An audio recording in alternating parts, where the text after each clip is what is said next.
শুভেচ্ছা, স্বাগত দুপুরের মাছরাঙা সংবাদে। আপনাদের সঙ্গে আছি আমি নাবিলা ফেরদৌস। শুরুতে গার্ডিয়ান লাইফ ইন্স্যুরেন্স সংবাদ শিরোনাম।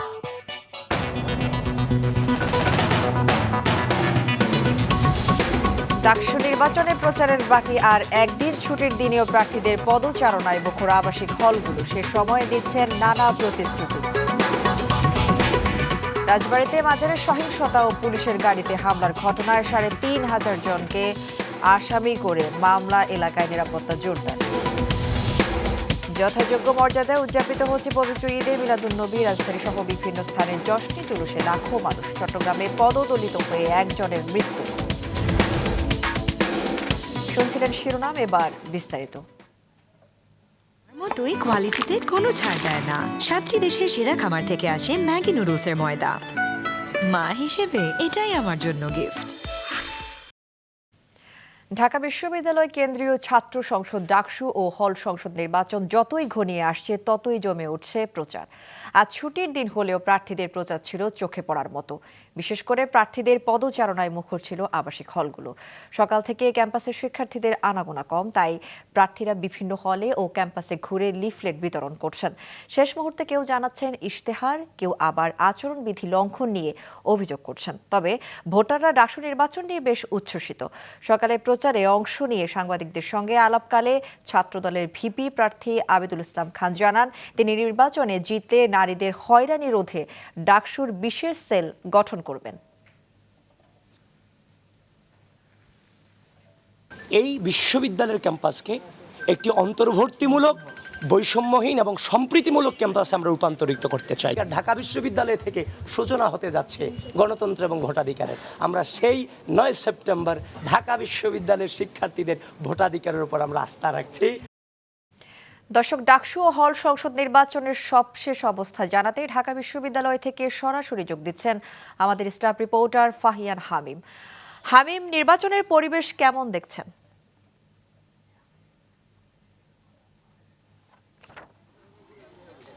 নির্বাচন যতই ঘনিয়ে আসছে ততই কিন্তু জমজমাট হয়ে উঠছে এই ঢাকা বিশ্ববিদ্যালয়। সকাল থেকেই কিন্তু বিভিন্ন হলে হলে গিয়ে প্রার্থীরা কিন্তু তাদের প্রচারণা চালাচ্ছেন। যেহেতু আজকে ক্যাম্পাস বন্ধ, তাই সবাই কিন্তু তাদের ভোটারদেরকে আকৃষ্ট করার জন্য কিন্তু হলে হলে যাচ্ছেন এবং বিভিন্ন ধরনের প্রতিশ্রুতি দিচ্ছেন। সকালবেলা প্রথমে কিন্তু আমরা দেখেছি যে ছাত্রদল মনোনীত যে প্রার্থী আছে আবিদুল ইসলাম, তিনি কিন্তু ছাত্রদল মনোনীত যে প্রার্থীরা রয়েছেন আবিদুল ইসলাম, তিনি কিন্তু বিভিন্ন হলে গিয়েছেন এবং ভোটারদেরকে কিন্তু নানা প্রতিশ্রুতি দিয়েছেন। তিনি ভোটারদেরকে যেরকমটা জানিয়েছেন যে আসলে যারা ভোটারদের জন্য কাজ করবেন, ভোট যেন তাদেরকেই দেওয়া হয়। এছাড়াও এই অমর একুশে হলেও কিন্তু একটু আগে এসেছিলেন শিবির সমর্থিত যেই প্রার্থী আছে SM ফরহাদ, তিনি এখানে যেরকমটা বলেছেন যে আসলে যারা ভোটারদের জন্য কাজ করবে, ভোটাররা যেন তাদের দেন। তবে অন্যান্য প্রার্থীরা আছে এবং সবার কিন্তু একটা অভিযোগ ছিল যে এই যে নারী যেই ভোটাররা আছেন, তাদের যে ভোট কেন্দ্রগুলো আছে সেখানে কিন্তু তাদের ভোটের স্থান সংকুলনের কথা কিন্তু তারা বলছিলেন যে এত অল্প জায়গায় এত সংখ্যক ভোটারদের ভোট দেওয়া কিন্তু একটা কষ্টকর ব্যাপার হয়ে যাবে। সেখান থেকে কিন্তু অনেক ভোটারই নিরুৎসাহিত হবেন। এছাড়াও তারা আমাদের যেরকমটা অভিযোগ করেছিলেন যে আসলে এই নির্বাচন কমিশন যে আছে তারা কিন্তু একটা নির্দিষ্ট দলকে সুবিধা দিচ্ছেন, এরকমটাও কিন্তু তারা অভিযোগ করেছিলেন। তো এই ছিল আমার কাছে ঢাকা বিশ্ববিদ্যালয়ের অমর একুশে হল থেকে সর্বশেষ। হামিম, আপনাকে ধন্যবাদ। ডাকসু নির্বাচনের প্রচার নিয়ে জানাচ্ছিলেন সহকর্মী স্টাফ রিপোর্টার ফাহিয়ান হামিম। রাজবাড়ীর গোয়ালন্দে নুরুল হক ওরফে নুরা পাগলার দরবার শরীফে বিক্ষুব্ধ জনতার হামলার সময় পুলিশের ওপর হামলা, সরকারি কাজে বাধা ও সরকারি সম্পত্তি ধ্বংসের ঘটনায় 3 থেকে 3,500 অজ্ঞাত ব্যক্তিকে আসামি করে মামলা করেছে পুলিশ। গতরাতেই গোয়ালন্দ থানার উপপরিদর্শক সেলিম মোল্লা বাদী হয়ে এই মামলা দায়ের করেন। রাজবাড়ী রিপোর্টার ইমরান হোসেন মনিমের পাঠানো তথ্য ছবিতে ডেস্ক রিপোর্ট। অভিযোগ, এভাবে নিজেকে ইমাম মাহাদি দাবি করতেন রাজবাড়ীর গোয়ালন্দ উপজেলার উজানচরের বাসিন্দা নুরুল হক ওরফে নুরাল পাগলা। তার রয়েছে অনেক ভক্ত ও অনুসারী। সম্প্রতি নুরাল পাগলা বার্ধক্যজনিত কারণে অসুস্থ হয়ে রাজধানীর একটি বেসরকারি হাসপাতালে ভর্তি হন। সেখানে চিকিৎসাধীন অবস্থায় গত 23শে আগস্ট তার মৃত্যু হয়। মৃত্যুর আগেই তিনি অনুসারীদের মাটি থেকে 12 ফুট ওপরে কবর দিতে বলেন। মৃত্যুর আগে দেওয়া নির্দেশনা অনুযায়ী তাকে কবর দেন তার অনুসারীরা। তবে নুরাল পাগলার বক্তব্য ও তার কবর ইসলামী শরীয়ত অনুযায়ী হয়নি দাবি করে গত বুধবার রাজবাড়ীতে সংবাদ সম্মেলন করে জেলা ঈমান আকিদা রক্ষা কমিটি। সেখানে তাকে ভণ্ড বলে দাবি করেন তারা। নাম সে মুসলমান, কিন্তু কবরটা দেওয়া হয়েছে খ্রিস্ট ধর্মের অনুযায়ী, অর্থাৎ 12 ফিট উঁচু করে, যেটা কুরআন সুন্নাহ বহির্ভূত। পরদিন নুরাল পাগলার কর্মকাণ্ডে সমর্থন করে পাল্টা সংবাদ সম্মেলন করে তার অনুসারীরা। ওনার যে কবরটা সেটা সবাই জানেন যে যেহেতু এটা জলাশয় একটু নিচু ভূমি উজানচর, তো সেক্ষেত্রে উঁচু ছিল, তখন ওনারা বলেছে না উঁচু থাকা যাবে না, শরীয়ত অনুযায়ী এটাকে অবশ্যই নিচে করতে হবে। এসব ঘটনার জের ধরে গতকাল শুক্রবার তৌহিদি জনতার ব্যানারে বিক্ষোভ সমাবেশ হয়। এক পর্যায়ে পুলিশের সাথে সংঘর্ষ বাধে। সমাবেশ থেকে বিক্ষুব্ধ জনতা নুরাল পাগলার দরবারে গিয়ে হামলা ও ভাঙচুর করে। এ সময় তারা নুরাল পাগলার কবর থেকে তার মরদেহ তুলে ঢাকা খুলনা মহাসড়কে নিয়ে আগুন দেয়। এতে বাধা দিতে গেলে নুরাল পাগলার এক অনুসারী নিহত হন। এদিকে ইসলাম বিরোধী কর্মকাণ্ড থেকে বিরত থাকার আহ্বান জানিয়েছেন জেলা জামায়াতের আমির। নুরাল পাগলার দরবারে হামলা, অগ্নিসংযোগ ও লুটপাটে জড়িতদের গ্রেপ্তারে অভিযান অব্যাহত রয়েছে বলে জানিয়েছে পুলিশ। মাছরাঙা নিউজ ডেস্ক। মাজার ভেঙে লাশ পুড়িয়ে দেয়া রাসূলের শিক্ষা নয়, এমন মন্তব্য করে বিএনপির সিনিয়র যুগ্ম মহাসচিব রুহুল কবির রিজভী বলেন, নানা ফতোয়া দিয়ে ধর্মের নামে বিভাজন করা হচ্ছে। সকালে নয়াপল্টনে পবিত্র ঈদে মিলাদুন্নবী উপলক্ষে আয়োজিত মিলাদ মাহফিলে রিজভী আহমেদ এসব কথা বলেন। তিনি বলেন, দেশে নৈরাজ্য চলছে, তৌহিদি জনতার পেছনে আন্তর্জাতিক ষড়যন্ত্র রয়েছে। বিএনপি আমলে যেমন শেখ হাসিনা দেশের ভাবমূর্তি নষ্ট করতে চক্রান্ত করেছিল, আবারও সেই রকম ষড়যন্ত্র কিনা অন্তর্বর্তীকালীন সরকারকে তা খুঁজে বের করতে হবে। রিজভী আহমেদ বলেন, ভেতর থেকে ষড়যন্ত্র করা হচ্ছে। পাকিস্তান আমলেও মাজার আক্রমণ করা বা লাশ পুড়িয়ে দেওয়ার কথা শোনা যায়নি। পবিত্র ঈদে মিলাদুন্নবী আজ বিশ্বনবী হজরত মুহাম্মদ সাল্লাল্লাহু আলাইহি ওয়াসাল্লামের জন্ম ও ওফাতের পূর্ণ স্মৃতিময় দিন। সারা দেশে ধর্মীয় ভাব গাম্ভীর্য যথাযথ মর্যাদায় উদযাপন করা হচ্ছে দিনটি। এ উপলক্ষে রাজধানীর সোহরাওয়ার্দী উদ্যান থেকে শুরু হয় ঈদে মিলাদুন্নবীর জশ্নে জুলুস। এ সময় নবী প্রেমিকদের হামদ, নাত ও স্লোগানে মুখরিত হয়ে ওঠে রাজপথ।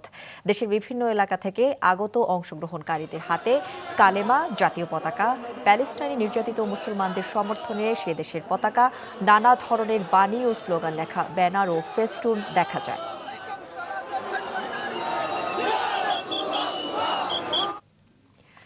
ধর্মপ্রাণ মুসলমানরা জশ্নে জুলুস, কোরআন তেলাওয়াত ও ইবাদত বন্দেগীর মধ্য দিয়ে পালন করছেন দিনটি। চট্টগ্রামে জশ্নে জুলুসে পদদলিত হয়ে একজনের মৃত্যু হয়েছে। ডেস্ক রিপোর্টে বিস্তারিত। মানবতার এক ক্রান্তিকালে 570 খ্রিস্টাব্দের 12ই রবিউল আউয়াল পৃথিবীতে জন্ম নেন মহানবী হজরত মুহাম্মদ সাল্লাল্লাহু আলাইহি ওয়াসাল্লাম। 40 বছর বয়সে তার নবুয়ত প্রাপ্তির মাধ্যমে পূর্ণাঙ্গতা পায় ইসলাম ধর্ম, মানুষ পায় পথের দিশা। মহানবীর জন্মের ক্ষণটি একই সঙ্গে আনন্দের এবং অত্যন্ত তাৎপর্যপূর্ণ। বিশেষ এই দিনে বিভিন্ন মসজিদ ময়দানে আয়োজন করা হয় ওয়াজ মাহফিল, আলোচনা অনুষ্ঠান। মুসল্লিরা পালন করেন বিশেষ ইবাদত বন্দিগি। বিভিন্ন ধর্মীয় সংগঠনের ব্যানারে বের করা হয় জশ্নে জুলুস বা আনন্দ মিছিল। লাখো আশেকে রাসূলের অংশগ্রহণে চট্টগ্রামে অনুষ্ঠিত হয়েছে 54তম জশ্নে জুলুস। সকাল 10টায় জামিয়া আহমেদিয়া সুন্নিয়া কামিল মাদ্রাসা সংলগ্ন আলমগীর খানকা থেকে জুলুস শুরু হয়। এতে নেতৃত্ব দেন পাকিস্তানের দরবারের সিরিকোটের পীর আল্লামা সৈয়দ মোহাম্মদ সাবির শাহ। যে মানব প্রেম, যেই ইসলামের মূল ভিত্তি, সেটা যাতে আজকে ঈদে মিলাদুন্নবী উপলক্ষে প্রত্যেকের ভিতরে জাগ্রত হয়, সন্তানদের মধ্যে জাগ্রত হয়, ভবিষ্যৎ প্রজন্মের প্রতি জাগ্রত হয়, সেই প্রত্যাশা নিয়ে আসা। আমাদের বাবারা, পূর্বপুরুষরা সবাই এইরকম জশ্নে জুলুস বৃহৎ আকারে উদযাপন করেছে। আমরাও ওইটার ধারাবাহিকতায় আমরা এখন জশ্নে জুলুস ঈদে মিলাদুন্নবী উদযাপন করে যাচ্ছি। খুলনায় ঈদে মিলাদুন্নবী উপলক্ষে নগরীতে শোভাযাত্রা বের হয়। খুলনা সিটি কর্পোরেশনের উদ্যোগে মহানবীর জীবন ও আদর্শের উপর আলোচনা সভা, পুরস্কার বিতরণ ও দোয়া মাহফিল অনুষ্ঠিত হয়েছে। রাজশাহীতে বিভিন্ন মসজিদ ও সংগঠনের উদ্যোগে মহানগরীতে জশ্নে জুলুস বের করা হয়। এ সময় রাজপথে কোরআন তেলাওয়াত ছাড়াও হামদ ও নাত পড়া হয়। দুনিয়ার সমস্ত মানুষকে আমরা আহ্বান জানাবো যে ঐক্যের কোনো বিকল্প নাই। নারায়ণগঞ্জ, লক্ষ্মীপুর ও দিনাজপুরেও জশ্নে জুলুসের র্যালি বের করা হয়। এ সময় সাম্প্রদায়িকতা ভুলে সুন্দর একটি দেশ গড়া ও মহানবীর আদর্শ বাস্তবায়নের আহ্বান জানান বক্তারা। একমাত্র রহমতুল লিল আলামিনের আদর্শের আলোকে দেশ ও সমাজ যখন চলবে, তখনই এই দেশটা সকল অশান্তি দূর হবে দেশ থেকে এবং শান্তি বয়ে আসবে। এছাড়া ব্রাহ্মণবাড়িয়া, কুমিল্লা, খাগড়াছড়ি, ঠাকুরগাঁও ও গাইবান্ধা সহ সারা দেশে ধর্মীয় ভাবগাম্ভীর্যের মধ্য দিয়ে উদযাপিত হচ্ছে পবিত্র ঈদে মিলাদুন্নবী। হাসান মেহেদী, মাছরাঙা নিউজ ডেস্ক। আন্তর্জাতিক ফিনটেক ও মানি ট্রান্সফার কোম্পানি নানার অ্যাপ ব্যবহার করে জিরো ট্রান্সফার রেটে রেমিটেন্স পাঠাতে পারবেন প্রবাসীরা। দুপুরে রাজধানীর একটি হোটেলে আয়োজিত সংবাদ সম্মেলনে এমন তথ্য জানিয়েছে প্রতিষ্ঠানটি। তাদের দাবি, বিভিন্ন ফিনটেক কোম্পানি বা মানি ট্রান্সফার অ্যাপের মাধ্যমে টাকা পাঠাতে সরকারি কিংবা লুকানো চার্জ থাকলেও এ অ্যাপে তেমন কিছু নেই। এ ট্রান্সফারের সময় লাগবে মাত্র কয়েক মিনিট, আর ট্রান্সফারের গতিবিধি প্রেরণকারী নিজে পর্যবেক্ষণ করতে পারবেন। এরই মধ্যে বিকাশ নগদের সাথে চুক্তি করেছে নালা। আলোচনা চলছে ব্র্যাক, ট্রাস্ট ও ইসলামী ব্যাংকের সাথেও। দর্শক, ম্যাজিক বাউলিয়ানার চট্টগ্রাম পর্বের অডিশন রাউন্ড থেকে চূড়ান্ত পর্বে উঠেছেন 4 প্রতিযোগী। এ 4 জন ঢাকায় অনুষ্ঠেয় চূড়ান্ত পর্বে লড়বে অন্যান্য অঞ্চলের চূড়ান্ত বাছাইদের সঙ্গে। শহরের হোটেল সৈকতে শুক্রবার সকাল 9টা থেকে রাত পর্যন্ত চলে এই অডিশন রাউন্ড। মোহসেনাত শিহাবের রিপোর্ট, ক্যামেরায় ছিলেন রবিউল টিপু। সব প্রতিযোগীকে টপকে শেষ পর্যন্ত পেয়েছেন ঢাকা রাউন্ডে যাওয়ার টিকিট। উচ্ছ্বাস আর আনন্দ তাই যেন বাঁধ মানছে না। সৈয়দা হুজ্জাতুন নূরের চোখ থেকে তাই গড়িয়ে পড়ল আনন্দ অশ্রু। বাকি 3 প্রতিযোগী কেডি শুভ, মোহাম্মদ মহসিন ও কৃপা দাসও চূড়ান্ত পর্বে যাওয়াকে সৌভাগ্য বলে মানছেন। আমি চেষ্টা করেছি আমি আমার বেস্ট দেওয়ার, কিন্তু আমি যখন প্রথম রাউন্ডে সিলেক্ট হয়ে গেলাম তখন আমি নিজেকে আরও মেন্টালি প্রিপেয়ার করা শুরু করলাম যে না, ওখানে গিয়ে নার্ভাস হওয়া যাবে না। অনেক ভালো লাগছে ইয়েস কার্ডটা পেয়ে। সকাল থেকে অনেক টেনশনে ছিলাম, এক এক করে 2টা পর্ব পেরোলাম। মানে জীবনে অনেক বড় একটা স্বপ্ন ছিল ম্যাজিক বাউলিয়ানাতে অংশগ্রহণ করে কখনো ঢাকায় যেয়ে গান করব। অনেক আনন্দ, মানে ভাষায় প্রকাশ করতে পারবো না। কৃতজ্ঞতা জানাই প্রথমত আমার স্রষ্টার প্রতি, দেন আমার মায়ের প্রতি, যেই মা আমাকে অনুপ্রেরণা দিয়ে এতটুকু এনেছে। এরপর আমার সন্দীপবাসী, যাদের ভালোবাসায় সন্দীপের এত আন্তরিকতা আমাকে আজকের এতদূর এই মঞ্চে আসতে আমাকে সহায়তা করেছে। প্রাথমিক বাছাই শেষে দ্বিতীয় রাউন্ডের অপেক্ষমান তালিকায় ছিলেন 21 জন। তাদের মধ্য থেকে বিচারকদের চুলচেরা বিশ্লেষণে নির্বাচিত হন এ 4 জন। আমরা সকাল থেকে সন্ধ্যা পর্যন্ত যে ফাইটটা করছি, এই লোকজ গানগুলো কিন্তু আমাদের মানব প্রেমের কথাই বলেছে, মানব ধর্মের কথাই বলেছে। দিন শেষে আমাদের মানব ধর্মের জয় হোক। এই সিলেকশন রাউন্ডে এসে আমি 2-1 জনের গান শুনে আমার কাছে মনে হয়েছে আমি চিরং থেকে যেটা চাচ্ছিলাম আমি আমার নিজের অজান্তেই আহ বলে ফেলেছি বা বাহ বলে ফেলেছি। সো আমি পেয়েছি মনে হয় 1-2 জনকে। চট্টগ্রাম অঞ্চলটাকে বলি যে একটা মানে মহাজনদের বা সাধকদের একটা পীঠস্থান, তো সেই তুলনায় কিছুটা কম হয়েছে। আজকাল মনে হয়েছে গান শুনে শুনে যে বাচ্চারা চর্চা কম করছে। তারপরেও আমরা একদমই নিরাশ হইনি, কিছু পেয়েছি যারা ভালো গায়। এতগুলো ক্যামেরার সামনে আমরা অপরিচিত যারা রয়েছে দূরান্ত থেকে এসছি, তো ভুল করাটাই স্বাভাবিক। তারপরেও আমরা যতটুকু দয়া মায়া রেখে, যতটুকু আদর স্নেহে, যতটুকু ওর মধ্যে প্রতিভা রয়েছে সেটুকু আমরা বের করতে আমার মনে হয় আমি পেরেছি। এর আগে সকাল থেকেই চট্টগ্রাম অঞ্চলের গানের পাশাপাশি মাইজ ভান্ডারী ও অন্যান্য লোকগান নিয়ে লড়াইয়ে মাতেন বন্দরনগরীর সুরের পাখিরা। সান ফাউন্ডেশনের উদ্যোগে ও মিডিয়াকমের ব্যবস্থাপনায় এ প্রতিযোগিতার পৃষ্ঠপোষক স্কয়ার টয়লেট্রিজ লিমিটেড। মোহসেনাত শিহাব, মাছরাঙা সংবাদ, চট্টগ্রাম। কক্সবাজারের বাঁকখালী নদীকে অবশ্যই দখলমুক্ত করা হবে বলে জানিয়েছেন পরিবেশ উপদেষ্টা সৈয়দা রিজওয়ানা হাসান। সকালে রাজধানীর সিরডাপ মিলনায়তনে নগর উন্নয়ন সাংবাদিক ফোরাম আয়োজিত ঢাকার জলধারা পুনরুদ্ধার চ্যালেঞ্জ ও সম্ভাবনা শীর্ষক নগর সংলাপ এবং বেস্ট আরবান রিপোর্টিং অ্যাওয়ার্ড 2025 প্রদান অনুষ্ঠানে একথা বলেন তিনি। উপদেষ্টা বলেন, ঢাকাকে বাঁচাতে হলে জলাশয় বাঁচানোর বিকল্প নেই। তিনি বলেন, পরিবেশ রক্ষায় রাজনৈতিক সদিচ্ছা ও সমর্থন প্রয়োজন। কারা কেন কাজে বাধা দেয় সেসব খতিয়ে দেখতে হবে।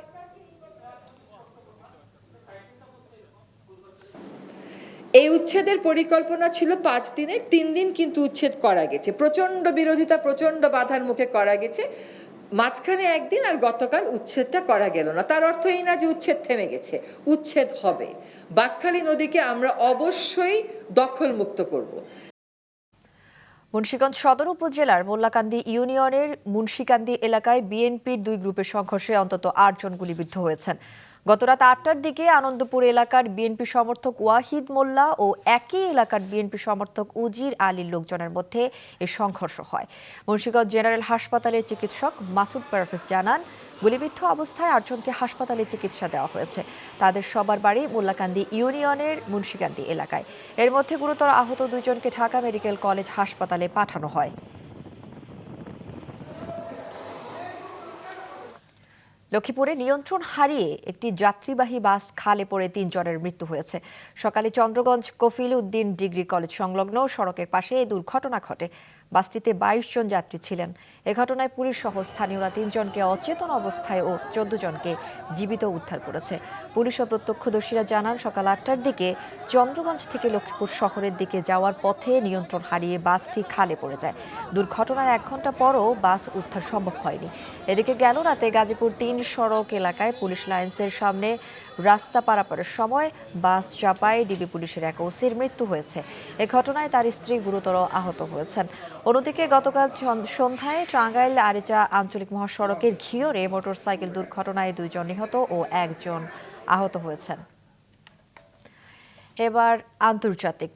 চীনের সঙ্গে ভারত ও রাশিয়ার বন্ধুত্ব নিয়ে ক্ষোভ জানিয়েছেন যুক্তরাষ্ট্রের প্রেসিডেন্ট ডোনাল্ড ট্রাম্প। শুক্রবার নিজের সামাজিক যোগাযোগ মাধ্যমে ট্রাম্প লিখেছেন, মনে হচ্ছে আমরা ভারত রাশিয়াকে চীনের কাছে হারিয়ে ফেলেছি। তারা একসঙ্গে সমৃদ্ধ ভবিষ্যৎ গড়ে তুলুক সেই কামনা করি। পুতিন ও মোদি সম্প্রতি চীনের তিয়ানজিন শহরে অনুষ্ঠিত সাংহাই কোঅপারেশন অর্গানাইজেশন এসসিওর সম্মেলনে যোগ দেন।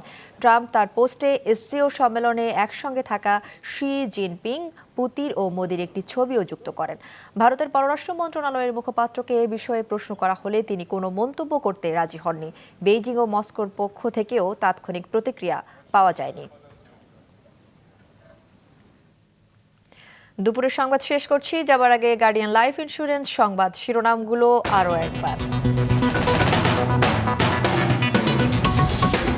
ডাকসু নির্বাচনের প্রচারের বাকি আর একদিন, ছুটির দিনেও প্রার্থীদের পদচারণায় মুখর আবাসিক হলগুলো। সে সময় দিচ্ছেন নানা প্রতিশ্রুতি। রাজবাড়ীতে মাজারের সহিংসতা ও পুলিশের গাড়িতে হামলার ঘটনায় ৩,৫০০ জনকে আসামি করে মামলা। এলাকায় নিরাপত্তা জোরদার।